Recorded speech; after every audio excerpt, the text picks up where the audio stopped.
Então, maturidade cristã. Então, os irmãos se lembram que na semana passada nós trabalhamos ali sobre a chave para a maturidade cristã. E a chave da maturidade cristã é a sublimidade do conhecimento de Cristo, né? Que está ali em Filipenses capítulo 3 versículo 8. E o que que a gente falou sobre a sublimidade do conhecimento de Cristo, né? A gente nota que em Filipenses 3 Paulo, ele descreveu ali um pouco sobre como era a sua vida antes de conhecer a Cristo e a sua vida depois de conhecer a Cristo. E ele aponta ali para este fato de que o que, quando ele conhece a Cristo, quando ele é salvo pelo Senhor, quando ele crê pela fé no Senhor Jesus, há uma mudança, há uma transformação da sua vida. Aquilo que tinha valor para ele, lembra?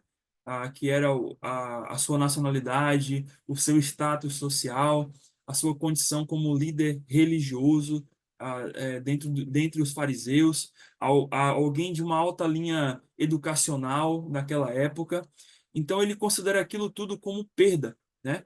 Ele olha para aquilo e olha, isso aqui não tem valor, não tem sentido para mim agora, porque agora eu conheci a Cristo, né? Eu tenho a Cristo como meu Salvador. E agora, o que para mim era perda, né? Agora, eu jogo isso fora e agora Cristo é o lucro da minha vida.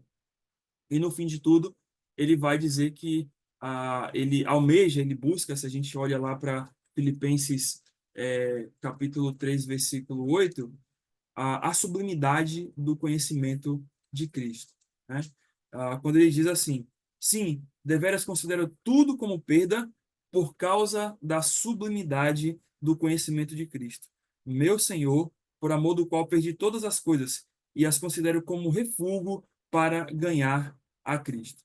Então, quando Paulo ele está falando sobre isso, está falando, a gente até citou, né, a sublimidade do conhecimento de Cristo, quer dizer a busca por conhecer a Cristo no sentido experimental, né? Ou seja, eu não apenas vou conhecer a Cristo só porque alguém me contou uma história sobre que existe um Cristo, um Salvador, ou porque que a Bíblia diz, mas isso que a Bíblia diz, isso que eu ouvi através da pregação do Evangelho, isso tem um sentido, tem uma transformação na minha vida, tem uma ação no meu coração. Eu não estou só aqui conhecendo, não é uma história, não é uma história, né? Não é algo inventado. Eu não estou confiando numa filosofia qualquer, certo? Ou numa invenção, ou num modo de viver, né? Até porque, claro, isso não é o que é de fato a vida cristã. Mas eu estou confiando em alguém que realmente muda, que transforma a minha vida, né? Não somos um grupo que estamos dentro de uma filosofia, dentro de um modo de viver aqui. Nós estamos juntos, reunidos, para ler e estudar e conhecer e experimentar a palavra de Deus que é viva e eficaz, né? O conhecer a Cristo que vai muito mais do que apenas uma história qualquer ou um livro qualquer que a gente encontra por aí pelo mundo, né? Mas isso aqui é a verdade de Deus. Então, a sublimidade do conhecimento de Cristo é isso.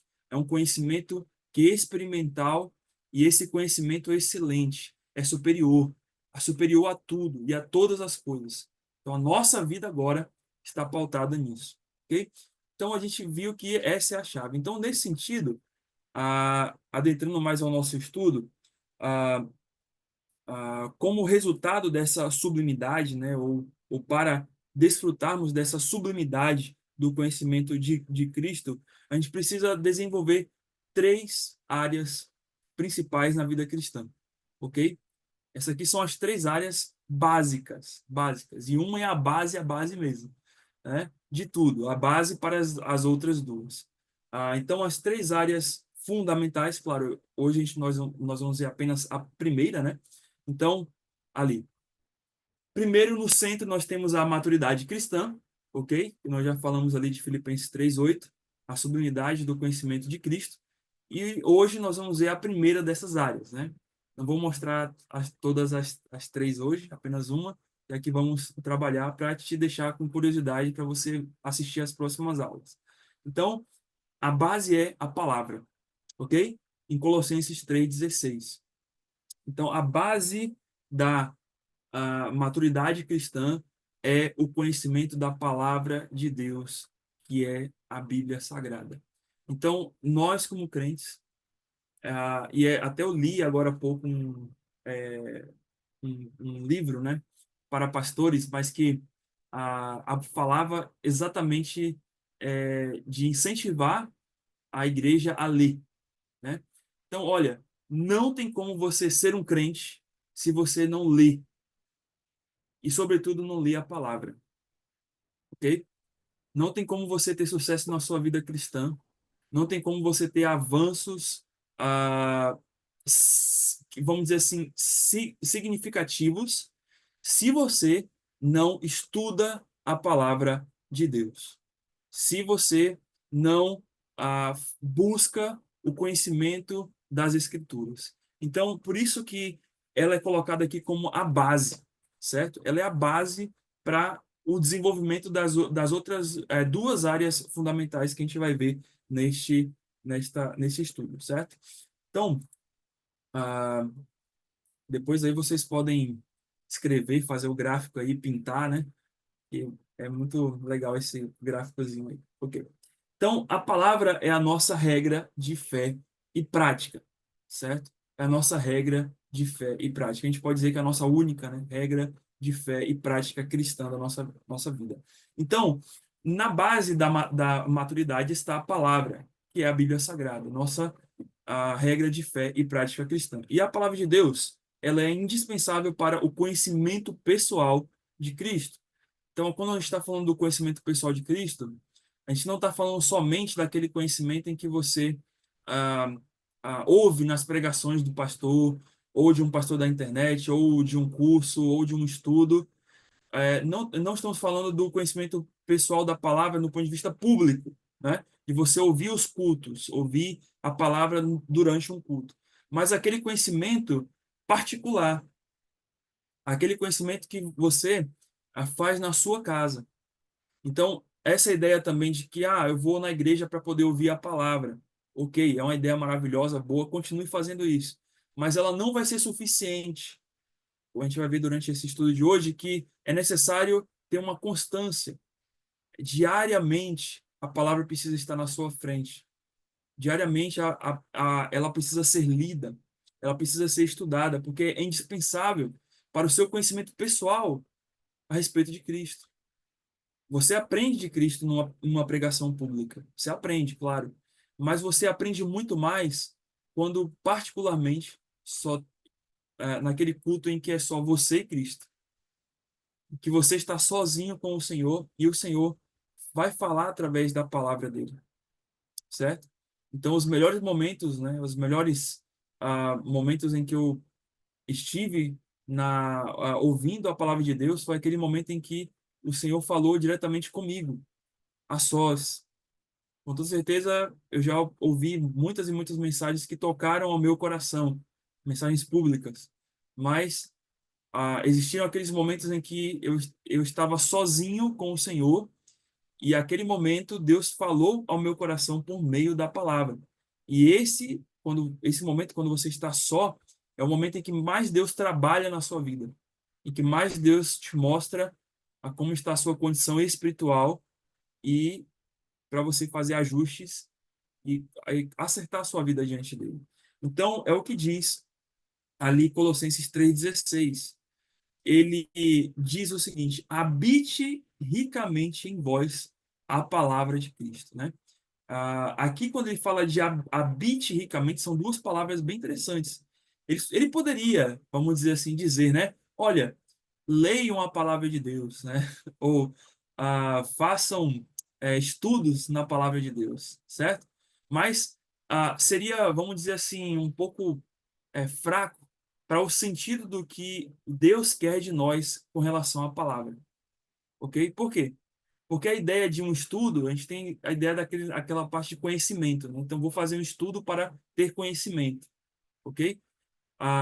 quando a gente está falando de uma leitura, a gente está falando de uma coisa também muito superficial, porque ler não quer dizer que você vai aprender aquilo. Você pode ler um folheto na rua, qualquer coisa na rua lá que as pessoas te dão, mas logo você esquece. Então, a palavra que Paulo usou aqui foi exatamente a, a palavra habitar, né? Que quer dizer exatamente fazer morada. A palavra de Deus tem que fazer morada na sua vida, certo? A palavra de Deus ela tem que estar impregnada no seu coração. Por isso que a gente precisa decorar a palavra de Deus. Por isso que a gente precisa estudar, mas no sentido de internalizar essa palavra em nosso coração, de aprender de fato e colocar isso lá dentro do nosso coração para a gente não esquecer, né? Tanto que ele diz habite, e ele podia dizer só habite em vós, mas ele ainda coloca uma outra palavra ali, inspirado pelo Espírito Santo. Ele fala ricamente, tem mais força ainda, né? É uma habitação que é rica, né? A palavra não só tem que habitar no meu coração, mas ela precisa habitar com abundância. Então, aquilo que sai da minha boca deve ser a palavra. Obviamente, nem sempre a todo instante no seu trabalho, na sua vida, você vai estar falando sobre a palavra de Deus. Mas a ideia é que a palavra de Deus, quando habita ricamente em nosso coração, ela faz com que em todos os momentos da nossa vida, em todas as ocasiões do nosso dia, a gente sempre pense em Deus e pense em como Deus quer que possamos agir diante daquela situação. Então, a todo momento, quando a palavra de Deus habita ricamente em nós, a gente vai recorrer a essa palavra para nos orientar, para nos balizar diante da nossa conduta naquele momento. Quer seja nos relacionamentos, quer seja no trabalho, quer seja na escola, nos, nos estudos por aí afora, em toda e qualquer situação, boa ou ruim. Então, é incrível isso, porque isso faz com que o seu coração não fique dividido ou faça uma divisão entre o que é secular, né, vamos dizer assim, e o que é religioso, né, o que é de Deus. Né? Ou seja, quando a palavra de Deus habita ricamente em você, você vai olhar para as coisas e você vai ver, olha, isso não está conforme a vontade de Deus, olha, aquilo ali, né, eu posso mudar isso aqui porque a palavra de Deus não diz isso, isso assim, eu tenho que mudar isso e tenho que fazer esse ajuste. Então, a todo instante, Deus vai agindo no seu coração para que você observe as situações à sua volta e tome uma postura conforme a palavra dele. Então, é isso que é o habitar ricamente da palavra de Deus em nós. E note que esse habitar ricamente vai nos levar ao quê? A nos instruir uns aos outros, a aconselharmos uns aos outros em toda a sabedoria, a louvarmos a Deus com salmos, com hinos e cânticos espirituais, com gratidão em vosso coração. Então, note que essas atitudes aqui de instrução, de aconselhamento, de louvor a Deus, de um espírito que é grato a Deus, elas vêm exatamente da habitação da palavra de Deus em nossa vida. Então, a pergunta, né, que eu faço a vocês, uma pergunta reflexiva, é essa, né? A palavra de Deus tem habitado ricamente no seu coração? Será que realmente o que sai da minha boca no momento de estresse, ou o que sai da minha boca no momento de alegria, é um louvor a Deus, ou é um xingamento, ou é uma palavra de ingratidão?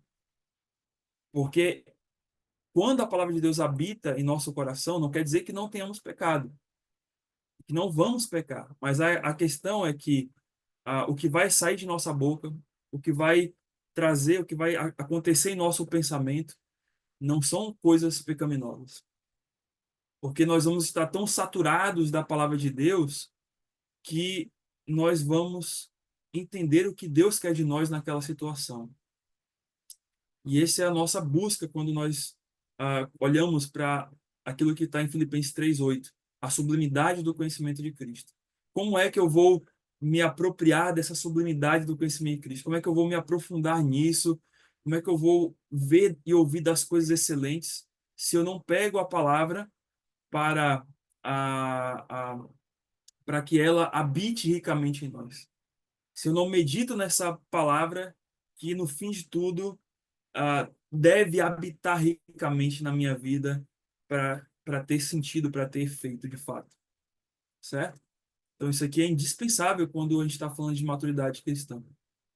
E aí, na sequência, há uma grande diferença, claro, entre conhecer a Bíblia e tê-la habitando em nosso coração, certo? Então, essa é uma diferença muito grande. Por quê? Porque muito conhecimento bíblico, que a gente chama aqui de conhecimento informacional, né, não é necessariamente fazê-la aplicável à minha vida, né, ou trazer a Bíblia ali para uma aplicação na minha vida. Então, eu ter muito conhecimento sobre Deus, isso não quer dizer que isso vai fazer sentido na minha vida, ok? Que é o que nós falamos ali de ah, o conhecimento intencional.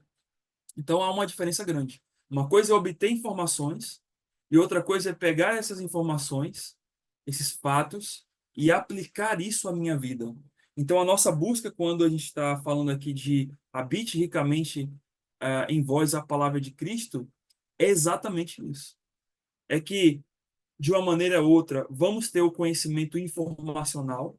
À medida que a gente vai conhecendo a palavra de Deus, a gente vai crescendo em bagagem enciclopédica, né? Bíblica. A gente vai entendendo quem é quem na história, o período de tempo, a, a gente vai conhecendo personagens, a gente vai decorando versículos. Tudo isso é maravilhoso, mas só que eu tenho que pegar isso, eu tenho que ter uma intenção.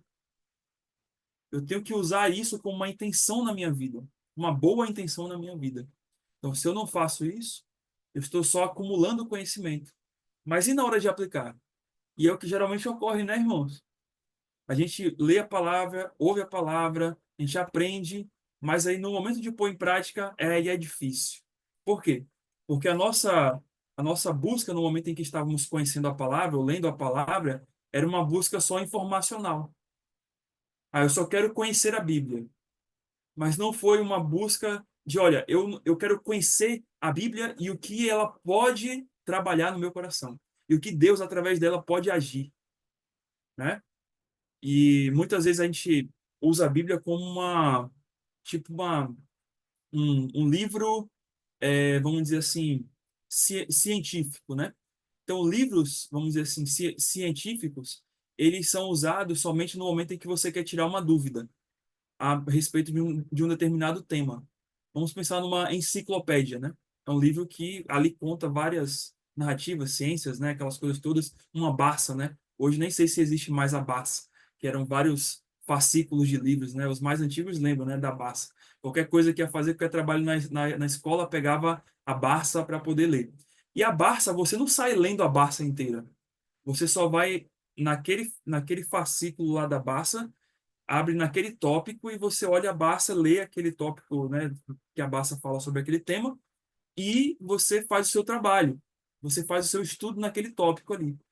Então, quando a gente está lendo a Bíblia, muitas vezes a gente tem essa visão de que, olha, eu vou ver o que Deus quer da minha vida sobre como escolher um emprego. E aí você só vai olhando versículos que falam sobre aquilo. E hoje as pessoas estão tendo essa tendência, né?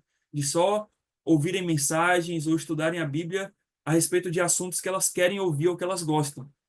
Mas quando a gente está falando de um conhecimento intencional das Escrituras, é você dizer assim, não, eu quero que Deus, ele realmente fale ao meu coração o que, que eu preciso ouvir, não o que eu estou querendo ouvir, não o que eu estou buscando ouvir. Então, quando a gente fala aqui de conhecimento intencional, é esse tipo.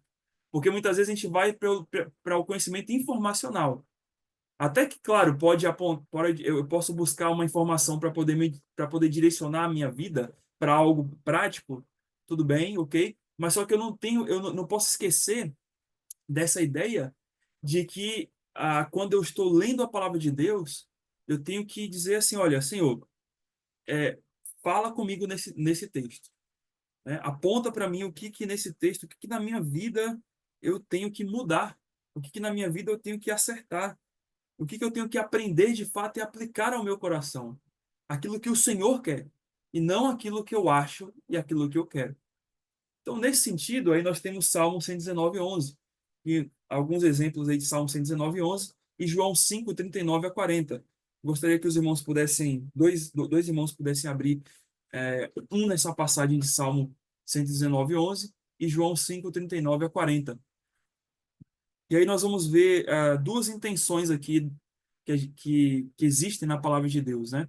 Duas formas de aplicar a palavra de Deus à nossa vida, olhando aí para esse conhecimento informacional. Alguém para ler Salmo 119:11? Eu Pode ler? guardo, posso, guardo no coração as tuas palavras para não pecar contra ti. Muito bem. Então, olha, qual é a intenção do salmista quando ele estuda a palavra de Deus? Né? A intenção dele é: Senhor, eu estou estudando a tua palavra, eu estou guardando a tua palavra no meu coração, eu estou fazendo com que ela habite no meu coração, para quê? A minha intenção é para que eu não peque contra ti. Eu não estou só buscando conhecimento. Eu não estou só querendo estudar sobre aquela doutrina que é difícil de interpretar, para eu poder chegar num debate e poder saber falar sobre ela quando as pessoas estiverem numa rodinha conversando sobre ela. Eu não estou só estudando sobre assuntos assim que são é, ah, bem difíceis, né, para poder nesses momentos eu saber falar alguma coisa e as pessoas olharem para mim com a cara de, oh, como ele conhece. Mas, na verdade, a nossa busca não deve ser essa, né? Tem muito orgulho envolvido com isso. Mas a nossa busca é que, olha, eu quero que a palavra faça sentido na minha vida. Eu quero que a palavra me transforme. E o salmista pede, Senhor, eu estou buscando, eu estou lendo a tua palavra, eu estou meditando a tua palavra, eu estou guardando a tua palavra, porque eu não quero pecar contra ti. Ou, em outras palavras, eu quero viver uma vida santa. Então, olhe a intenção. A intenção muda tudo. Quando você permite, vamos dizer assim, a palavra de Deus falar para você. Quando você diz assim, olha, Senhor, eu quero ouvir a tua voz. Eu quero, né? Não quero ouvir só o que eu quero, mas eu quero ouvir a tua voz através da palavra para que eu seja santo a ti, para que eu não peque contra ti. E João 5:39 a 40. Examinai as Escrituras, porque julgais ter nela a vida eterna, e são elas mesmas que testificam de mim. Contudo, não quereis vir a mim para terdes vida. Ok. Então aqui é quando Cristo fala aos fariseus, né? E é interessante isso que Cristo fala para os fariseus. Quem eram os fariseus? Eram os camaradas que, vamos dizer assim, conheciam toda a lei. Eram os camaradas que tinham, assim, entre toda a população, os judeus ali, entre os religiosos, eram aqueles que, ele e os escribas, né, estavam numa posição de mestres, né? De alguém que, uau, conhece muito, tem um cabeção nas escrituras. Além, né, das escrituras, eles tinham as outras leis que eles criaram, né, por tradição, né? Mas olha o que Cristo fala para eles. Cristo diz: examinais as escrituras. Imagine Cristo falar isso para um fariseu. Imagine naquela época. Olha, é como Cristo está dizendo assim: olha, vocês estão lendo aí, estão estudando a Bíblia aí, né, o Antigo Testamento, mas só que vocês não estão examinando. Vocês só estão lendo e se enchendo de conhecimento aí, mas vocês não estão percebendo o que tá acontecendo, né? Então, assim, para Cristo dizer isso, né? Ele sabia o que ele estava fazendo. E de fato ele sabia, porque os fariseus tinham conhecimento informacional. E ele fala: porque julgaste ter nelas vida eterna, e são elas mesmas que testificam de mim. Então, ou seja, aqueles homens estavam estudando, estudando, estudando, estudando, tendo muito conhecimento informacional, criando muitas doutrinas de homens, mas eles não estavam vendo o principal da palavra, das profecias do Antigo Testamento que apontavam para um Salvador, que era Jesus Cristo. Então, esse aqui é um exemplo negativo, né? Então, quando Cristo diz, olha, vocês precisam examinar, não com uma intenção de conhecimentos ou coisas assim, mas com a intenção de vocês buscarem vida, acharem a vida, né? Que é o que falta em vocês. Vocês não querem buscar a vida eterna. Vocês não querem entender essa vida eterna. Vocês não querem reconhecer que quem está na frente de vocês é o Salvador, da qual vocês precisam.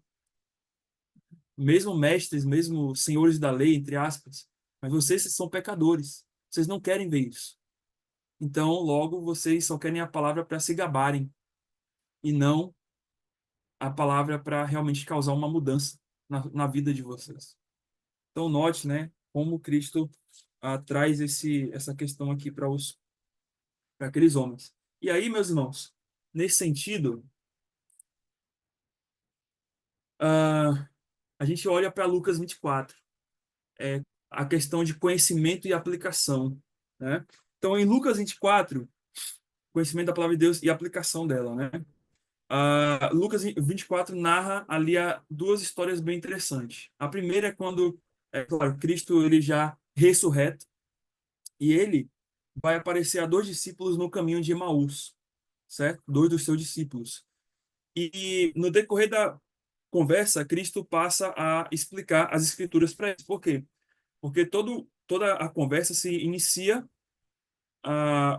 quando eles perguntam para Cristo, né? Olha, está acontecendo um alvoroço, né, em Jerusalém, você não sabe, né, que o Senhor Jesus Cristo, ele morreu e ele disse que ia ressuscitar ao terceiro dia, e eles vão entrando naquele assunto ali sobre a morte de Cristo e a ressurreição, e aí Cristo vai começar a expor as escrituras para eles.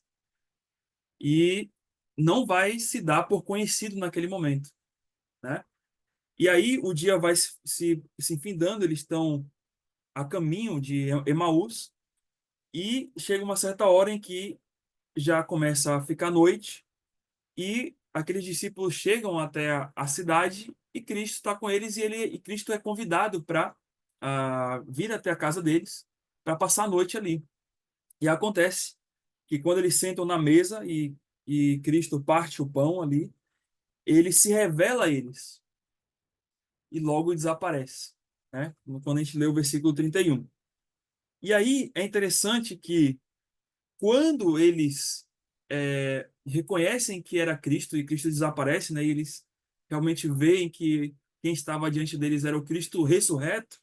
No versículo 32 de Lucas 24, se você ler, você vai ver que eles vão dizer um para o outro o seguinte: porventura, não nos ardia o coração quando ele, pelo caminho, nos falava, quando nos expunha as Escrituras? E eu gosto muito desse texto, né? Porque é interessante que Cristo não se revela a eles, mas o que fica marcado no coração deles quando Cristo desaparece não é o desaparecimento de Cristo, certo? Não é, eles não tomam um susto num ponto de, uau, né, o que aconteceu, né? O homem estava aqui, ele foi embora, né? Note que na sequência, quando Cristo desaparece, o que fica gravado na cabeça deles é, olha, cara, a gente estava conversando com o nosso Senhor agora há pouco, e ele estava falando as Escrituras, e isso não ardia o nosso coração, né? Isso não acendeu em nós essa chama da palavra sendo pregada, transmitida, e claro que com toda certeza, né? A pergunta deles é, olha, por que a gente não percebeu que era ele, né? Porque a maneira como ele estava falando era uma maneira que só podia ser Cristo falando ao nosso coração. Então a gente nota essa situação aqui desses dois, né? De que da questão da palavra fazendo sentido na vida deles. Ou seja, eles ouviram os fatos bíblicos, as profecias bíblicas, mas aquilo também ardeu no coração deles. Aquilo também foi significativo na vida deles. Porque eles compreenderam, claro, fisicamente Cristo ali ressurreto, né, que Cristo havia ressuscitado, mas eles compreenderam que a Bíblia estava correta, de que aquela crença que eles tinham a respeito do Senhor não morreu quando Cristo morreu na cruz. Não ficou nas dúvidas dele a respeito se Cristo iria ressuscitar. Mas aconteceu, e eles olham para as Escrituras e falam assim: então temos que confiar nessas Escrituras. Porque essas Escrituras, elas são verdadeiras. elas apontaram sobre Cristo e estamos vendo isso daqui acontecer. Então, ou seja, há uma aplicação. Não há só o conhecimento, mas houve uma aplicação no coração deles, tanto que depois, mesmo de noite, eles vão até Jerusalém contar aos discípulos.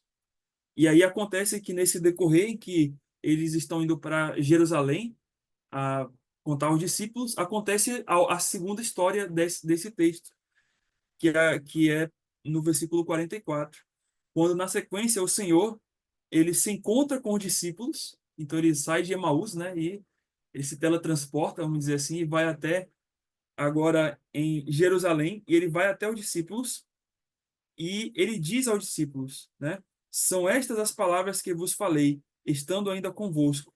Importava se cumprisse tudo o que da minha parte, o que de mim está escrito na lei de Moisés, nos profetas e nos salmos. Então, no versículo 44, Cristo vai relembrar eles a palavra que eles ouviram, a palavra, né, os fatos que eles ouviram a respeito das profecias, de tudo o que aconteceu, o que ia acontecer sobre a morte e a ressurreição dele, a obra expiatória dele, ok? E aí note no verso 45 as palavras, né, notáveis ali dos discípulos. Eles dizem: então lhes abriu o entendimento para compreenderem as Escrituras.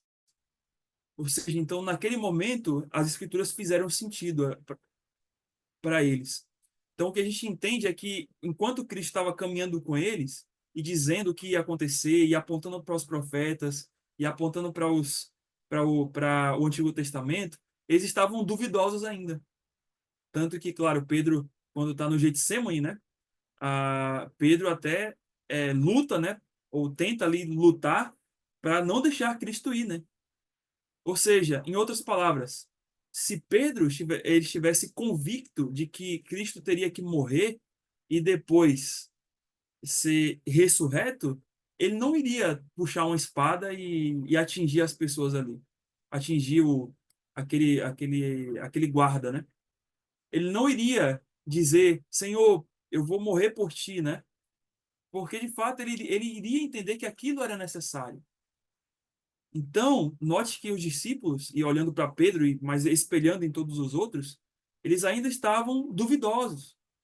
Mas é naquele momento em que eles veem Cristo, claro, que eles olham para as Escrituras e veem, olha, isso aqui é verdade. E é aberto o entendimento deles e agora eles passam a confiar. Então, isso ocorre com a gente também no momento da conversão e no decorrer da nossa vida cristã. Quanto mais a gente vai ver nas outras áreas, né, que envolve tudo isso que eu estou falando, quanto mais a gente vai crescendo na fé, na palavra de Deus, a gente vai vendo, né, esse conhecimento experimental, a gente vai vendo, e isso vai nos ajudar na aplicação da palavra. Então, quando eu leio que nem só de pão viverá o homem, mas de toda palavra que procede da boca de Deus, então quando é que isso pode ser aplicado na minha vida? Nos momentos de necessidade, nos momentos onde eu não tenho recursos, eu não tenho condições de, ou encontro algum desafio na minha vida em que não tenho como fazer aquilo, ou não tenho como ah, resolver, e aí eu tenho que confiar que nem só de pão vive o homem, mas de toda palavra que procede da boca de Deus, das promessas, das profecias de Cristo, de Deus. Então, isso só vai vir no momento em que vier os problemas e as situações para testar a minha fé. E é o que ocorre com eles aqui, certo? Eles estão todos acuados e agora Cristo vai aplicar e vai trazer, olha, viu aí, ó, eu estou aqui, eu estou ressurreto, né? Discípulos de Emaús, né? Os outros discípulos, eu estou aqui. Viu aí que a palavra ela ela ela é verdadeira? Ela acontece? Ela ocorre? Então isso vai me dando experiências, né? E eu vou aprendendo e aplicando isso na minha vida, certo? Então, nos dois diálogos de Jesus e dos discípulos, existiu o conhecimento dos fatos bíblicos, porque Cristo relembrou a eles as verdades das Escrituras, mas depois um despertar nos corações para uma tomada de ação, que é o quê? A aplicação dos fatos conhecidos à realidade da vida dos discípulos. Então, nas duas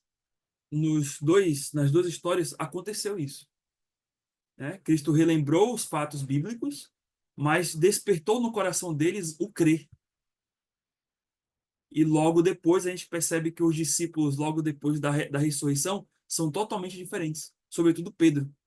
A gente vê um Pedro muito agressivo, a gente vê um Pedro muito impetuoso nos evangelhos, mas quando a gente começa a ler Atos, a gente começa a ver Deus trabalhando no coração de Pedro, por mais que tenha até divergências depois ali, né, quando a questão dos judeus e gentios convertidos, né? Mas Deus vai trabalhando no coração de Pedro a um ponto em que o Pedro das cartas de Pedro é diferente do Pedro dos evangelhos, certo? E aí, meus irmãos, a gente aprende que o conhecimento da palavra de Deus vai além de um entendimento mental. Ele se torna uma compreensão profunda, espiritual, de ação na minha vida. Então, se você só tem conhecimento da palavra de Deus e realmente não tem ação, ação mesmo, não pega ela e aplica, tá errado. Você nunca vai conseguir experimentar desse despertar, né? Dessa, dessa, dessa alegria do coração de ver a palavra de Deus acontecendo. Você apenas vai ser aquele crente imaturo, que você vai ouvir, ouvir, ouvir a palavra de Deus, mas na hora de aplicar, né? E como a gente encontra nas Escrituras, né? E precisamos não somente ser ouvintes, mas praticantes da palavra, porque senão estamos enganando a nós mesmos, ok? Então, é bonitinho a gente estudar a palavra, pegar um caderninho, anotar tudo, escrever tudo, e dadadadada, mas não se esquece que você tem que escrever isso no seu coração. Não se esquece de que você também tem que pegar essas palavras que você escreveu no caderno, ou, sei lá, né, numa folha, e você lançar isso na sua vida e aplicar isso, ok? E aí, João 8, 31, 32 vai nos responder uma pergunta bem interessante. Como sabemos que somos discípulos do Senhor Jesus Cristo? Como é? Como que sabemos que somos discípulos do Senhor Jesus Cristo? E aí os versículos vão nos dizer o seguinte: disse pois Jesus aos discípulos, aos judeus, perdão, que haviam crido nele: Se vós permanecerdes na minha palavra, sois verdadeiramente meus discípulos, e conhecereis a verdade, e a verdade vos libertará. Geralmente a gente conhece mais o 8:32, né? Mas olha o que ele diz no versículo 31. Se vós permanecerdes na minha palavra, sois verdadeiramente meus discípulos. E aí o conhecimento da verdade, certo? Da palavra de Deus, vai nos libertar. Vai trazer mudança na nossa vida. Vai nos livrar, ah, vai mortificar o pecado no nosso coração, vai nos livrar, certo? E aí a resposta é: como que sabemos nesse versículo que somos discípulos de Cristo? Através do permanecer na palavra. E o que é o permanecer na palavra? A palavra permanecer aqui é a palavra meno, do grego, que significa manter, continuar, persistir. Olha a palavra que está aí. Olha a palavra que está aí. Habitar. Lembra daquela palavra lá em Colossenses 3,16? É uma outra palavra, aquela que está lá em Colossenses 3,16. Mas tem o mesmo significado ou a mesma extensão de sentido aqui em João 8:31. Habitar, viver, estar presente. Então, Cristo está falando exatamente isso. Está dizendo: olha, vocês são meus discípulos, como? Se a palavra habita em vocês. Se a palavra persiste, continua, ela se mantém viva no coração de vocês. Ela está presente na vida de vocês. Em todos os sentidos. Aconteceu um problema. Bum! Meu Deus, que coisa terrível! Esbraveja. Calma. A palavra está presente, não está? Então, o que a palavra de Deus me diz sobre aquele problema? Como é que eu tenho que agir conforme o que a palavra de Deus diz naquele problema? É isso que é fazer presente a palavra. Certo? Então, o que Cristo está dizendo é isso. Olha, vocês são meus discípulos, não é porque vocês leem a palavra. Ele não falou assim, olha, vocês, se vocês lerem a minha palavra, sois verdadeiramente meus discípulos. Ele não falou isso daí. Ele falou, se a palavra permanecer no coração de vocês. Se constantemente, quando acontece qualquer coisa na sua vida, o que vem em primeiro lugar é a palavra de Deus para te ensinar, para te exortar, para te orientar sobre o que você fazer naquela situação. De como deve ser a sua postura diante daquilo. Começou a vir o pecado passa na sua mente, no seu coração, aí vem a tentação, e aí você, calma, peraí, a palavra de Deus está em mim.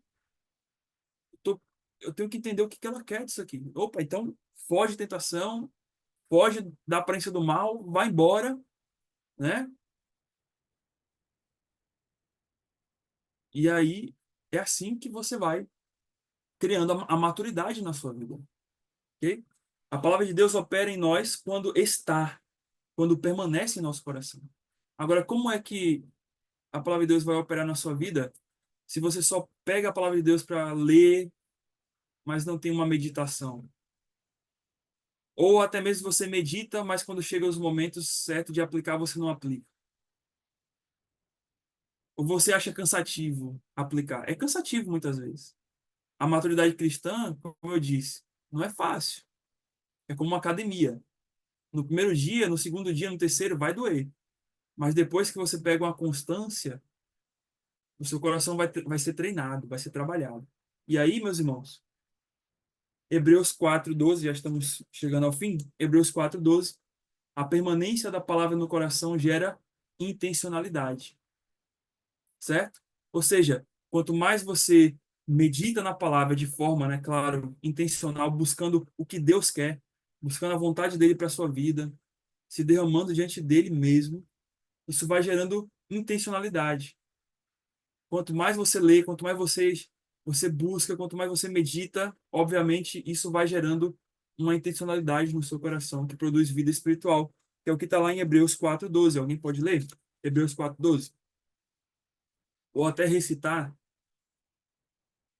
porque a palavra de Deus é viva e eficaz, mais cortante que espada de dois gumes e penetra até a divisão de alma e espírito, juntas e medulas, e apta para discernir pensamentos e intenções e propósitos, né, ou propósitos do coração. Então, o que a gente diz aqui?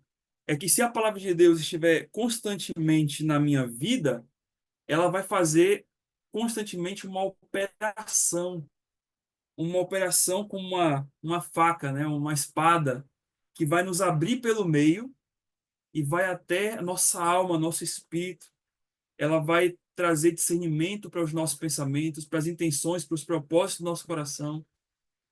Ela vai sempre estar ali expondo a nossa vida. Ela vai estar sempre nos levando a olhar o que Deus quer e abandonar o que nós achamos ou o que nós queremos ou a nossa carnalidade ou os nossos pecados ou os nossos ídolos. Então, ela vai produzir vida espiritual. É uma operação que produz vida espiritual. Ela nos atinge para nos produzir vida, né, como espada. E Jeremias 15:16, que a palavra de Deus, ela é mais do que uma simples coleção de palavras. Ela se torna um alimento espiritual para as nossas almas. Com toda certeza você se alimentou hoje, né?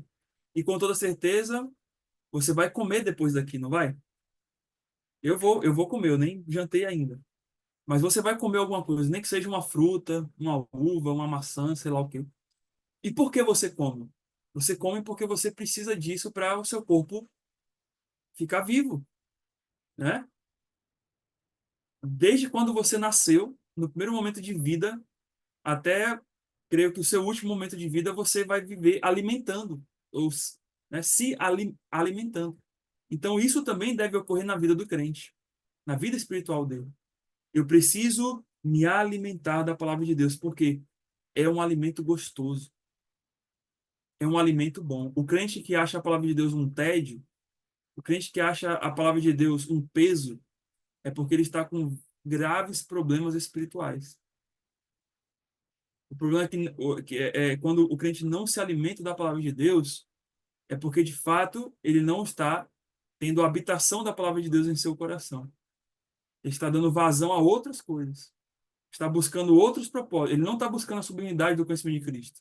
Ainda as coisas antigas dele, ele considera como lucro. E ele tem que, como Paulo, considerar aquelas coisas como perda. Certo? Que é o que diz Jeremias 15:16. O que diz lá? Alguém para ler esse versículo, por favor.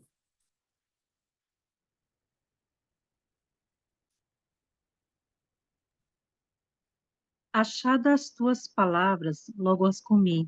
As tuas palavras me foram gozo e alegria para o coração, pois pelo teu nome sou chamado, ó Senhor Deus dos exércitos.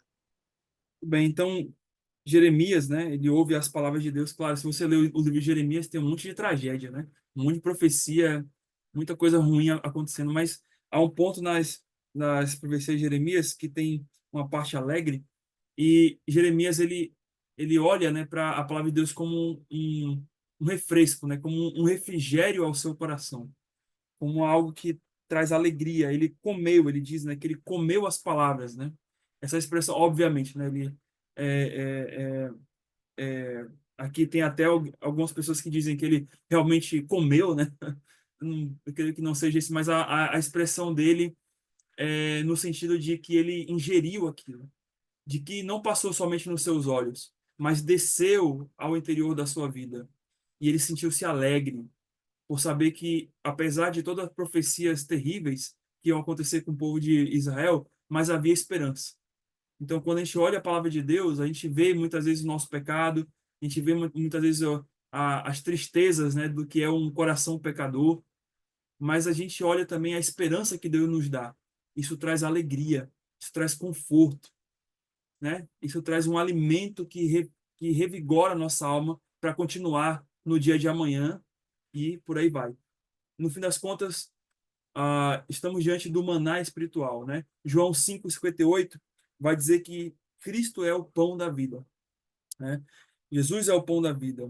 Jesus ele refere a si mesmo como o pão e ele compara, né, a o ele que é o pão da vida com o maná dado lá por Deus no deserto aos hebreus, né? Em Êxodo 16, 6 e 8. Mas João 6,58, lendo a passagem, a gente lê assim: Este é o pão que desceu do céu, em nada semelhante àquele que vossos pais comeram, e contudo morreram. Quem comer este pão viverá eternamente. Então, é interessante a gente olhar aqui pelo menos duas semelhanças, duas comparações que Cristo faz dele sendo o pão da vida, comparando com o maná no deserto. Então, observe. Primeiro, que Deus ele providenciou o maná ao seu povo no deserto, não foi? Então, se você olha lá a história, o povo está com fome e Deus ele providencia esse maná no deserto. Olhando para Cristo, Deus ele providenciou a Cristo, que é o maná espiritual, durante o tempo da nossa peregrinação no deserto, que é o mundo. Então, quando a gente fala de Cristo aqui, a gente está falando da palavra de Cristo também, tá? Das palavras de Cristo. Então, assim, semelhante a como Deus fez no deserto, né? Numa terra inabitável, inóspita, que não se podia plantar nada, assim também nós, como crentes, estamos no deserto espiritual. E, quer dizer, melhor, vou reformular. Estamos num deserto, estamos habitando num deserto, né? Que é o mundo, né? Que é um deserto espiritual. O mundo não tem nada a nos oferecer. O mundo é uma terra inóspita. O mundo é uma terra cansativa. O mundo é uma terra que nos leva à exaustão. Mas o que Deus faz? Ele providencia Cristo, né? O Verbo de Deus, a palavra dele, para nos alimentar espiritualmente enquanto nós estamos peregrinando nessa jornada por esse mundo terrível até chegarmos na nossa Sião, até chegarmos na nossa terra, né, na nossa Canaã, que é o céu. E a outra semelhança é que Deus, ele supria o seu povo diariamente com maná, não é? O maná, Deus mandava o maná e dizia o que para eles? Olha, colham esse maná aí e guardem por uma semana. Deus disse isso a eles? Não. Se você ler lá a passagem, você vai ver que Deus, o que que Deus fala para ele? Olha, o maná será diário. Só colha o que é para aquele dia. Só colha o suficiente para que vocês possam comer naquele dia. Por quê? Porque no dia seguinte, Deus iria providenciar o maná de novo. Iria providenciar no terceiro dia, no quarto, no quinto. E se a gente olha para Cristo, a mesma coisa. As palavras de Cristo, elas devem ser colhidas com prioridade diariamente, né? Eu sei que às vezes a gente gosta de ler a palavra, de entender tudo logo, mas existem coisas em nossa vida que a gente só vai entender diariamente quando a gente lê a palavra de Deus. Existem situações que eu e você não passamos ainda, mas que no momento em que estivermos passando, Deus vai mandar o maná da sua palavra e nós vamos ouvir daquele maná espiritual da palavra de Deus e vamos entender aquilo para aquele momento que nós estamos passando. Isso vai ocorrer em todo momento da nossa peregrinação até Sião. E é por isso que você faz o que todo dia? Você lê a palavra de Deus. Porque diariamente Deus vai falando ao seu coração naquele momento, naquela ocasião em que você se encontra naquele dia. Certo? Mateus 6,33, né? E aqui, claro, o povo tinha que colher logo de manhã, né? O maná. E, claro, é um bom exercício você meditar na palavra de Deus todo dia de manhã. Mas se você não pode, a questão aqui é que pelo menos coloque isso como uma prioridade, que é o que está lá em Mateus 6,33, né? Buscar em primeiro lugar o reino de Deus e a sua justiça, e as demais coisas vos serão acrescentadas. Então, o alvo que nós temos aqui é com a questão de colher, né, o maná espiritual da palavra de Deus, das palavras de Cristo, é que você dê prioridade a isso.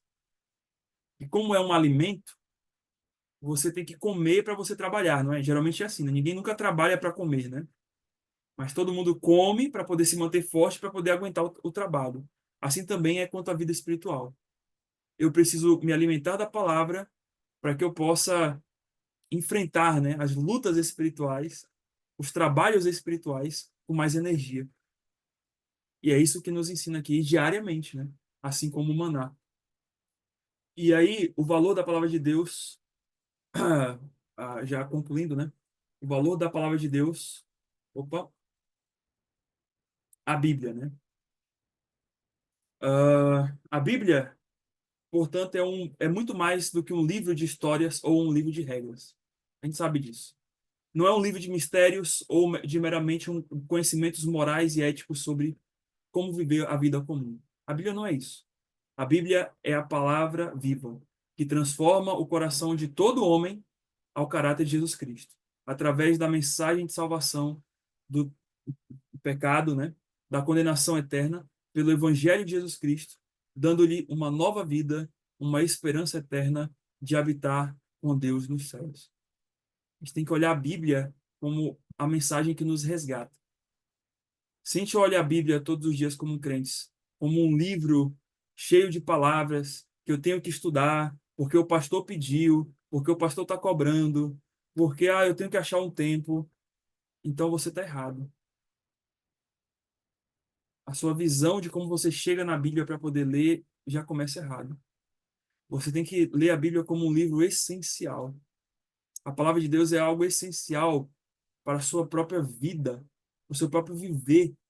Muitos dos seus problemas você poderia ter evitado se você lesse a Bíblia antes, se você meditasse na palavra antes, se você buscasse a Deus com mais intensidade nas palavras dele muito antes. E a questão é que talvez o para trás você não consegue mudar, mas o para frente você pode. Deus te dá essa oportunidade de você mudar daqui para frente. Então, por isso, olhe para a palavra de Deus como uma palavra que transforma. Isso vai mudar a sua visão a respeito da palavra de Deus. E aí, eu gostaria de apontar pelo menos aqui três rapidamente. Três. Opa, cadê? Três. é, não é, vou dizer motivos, mas três resultados. Achei a palavra.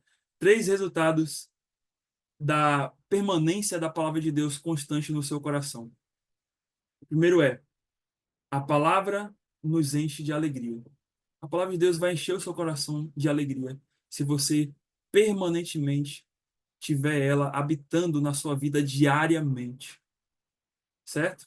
Salmo 1, 1 a 3. Muitas vezes a gente pensa assim: eu preciso estar num momento alegre, eu preciso estar num momento tranquilo, eu preciso estar num momento em paz para poder ler a palavra.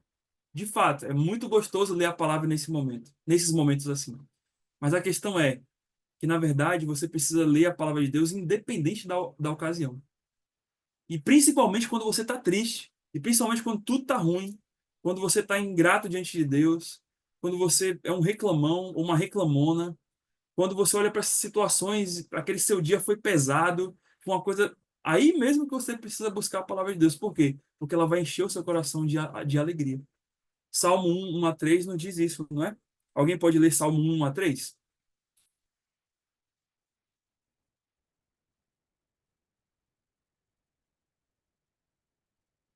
Pode até citar. Salmo Bem-aventurado o 1 homem. a 3. Pode ler, Mateus. Bem-aventurado o varão que não anda segundo o conselho dos ímpios, nem se detém no caminho dos pecadores, nem se assenta na roda dos escarnecedores. Antes tem o seu prazer na lei do Senhor, e na sua lei medita de dia e de noite. Pois será como árvore plantada junto aos ribeiros de água, a qual dá o seu fruto na estação própria, e cujas folhas não caem. E tudo quanto fizer, prosperará.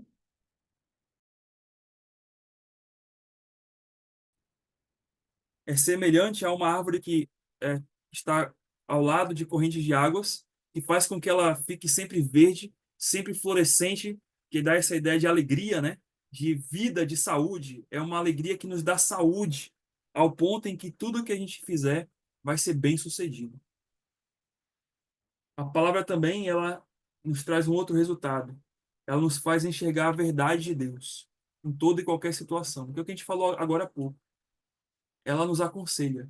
É o que está lá em Salmo 119, 115, né?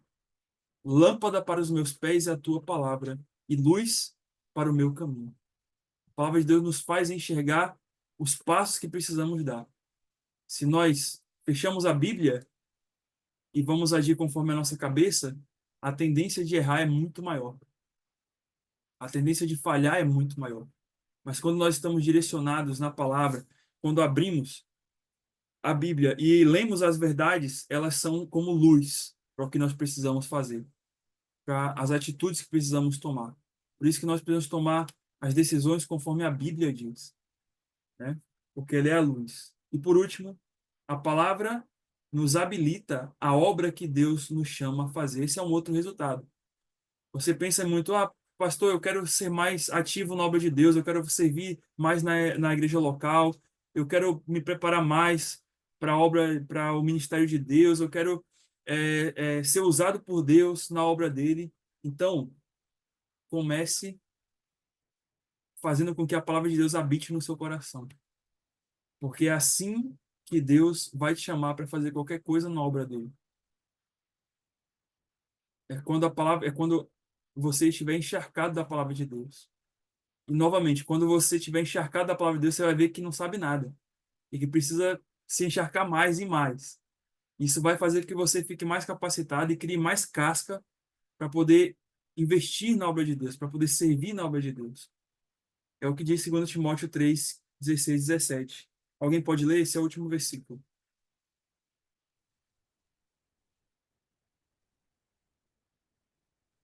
Toda a escritura é inspirada por Deus e útil para o ensino, para a repreensão, para a correção e para a educação na justiça, a fim de que o homem de Deus seja perfeito e perfeitamente habilitado para toda boa obra. Muito bem. Então, o que a Escritura nos faz? Ela nos aperfeiçoa. A Escritura vai nos aperfeiçoar. Pastor, mas eu não sei fazer aquilo. Pastor, eu não sei fazer aquilo outro.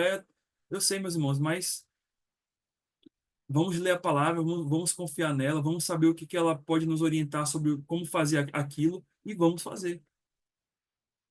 Porque ela vai nos aperfeiçoar. Ela vai nos preparar. ela vai nos educar, né?